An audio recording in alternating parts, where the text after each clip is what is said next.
दीपावली केबे 20 तारिख ना 21 तारिख पया श्राद्ध केबे पालन करिवे 20 तारिख ना 21 तारिख जदि दुकान पूजा करिवे काली पूजा रे ताहले केते तारिख रे करिवे 20 तारिख रे करिवे ना 21 तारिख रे करिवे आपण माने जानिथिबे जे गोटे द्वंद्व मध्ये देखा जायतिला जे 20 तारिख रे सब पालन करिवे ना 21 तारिख रे पालन करिवे तबे जा हो शेष रे सब द्वंद्वर अंत होईची तबे 20 तारिख दिन ही पालन हेबो दीपावली 20 तारिख दिन ही पालन हेबो पया श्राद्ध 20 तारिख दिन अमावास्या एही दिन आपण माने दीपावली पालन करिवे पया श्राद्ध भी पालन करिवे 21 तारिख रे पालन करिवे नाही काहे कि ना जहा भी हमर पंजीकार माने ताहा ही मत देइछन्ती आ आपण जदि पांजी देखिबे पांजी रे मध्ये उल्लेख अछि किंतु गोटे कथा मन रखिबे जदि आपण माने पया श्राद्ध करूछन्ती श्राद्ध काम करूछन्ती घरे तबे 20 तारिख दिन 3:23 मिनिट पर ठारू आपण माने श्राद्ध काम करिवे जानि रखंतु जे 21 तारिख दिन मात्र 14 मिनिट पई अमावास्या रहिछि तेनु 20 तारिख दिन ही सब किछि पालन करा जिवो तबे 20 आ 21 तारिख रो जो द्वंद्व थिला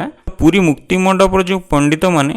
ताको शेष करिसंती एवं टीवी माध्यम रे मध्ये प्रेस मीट करी जणाइसंती जे 20 तारिख रे ही पालन करिवे आपण माने मध्ये 20 तारिख दिन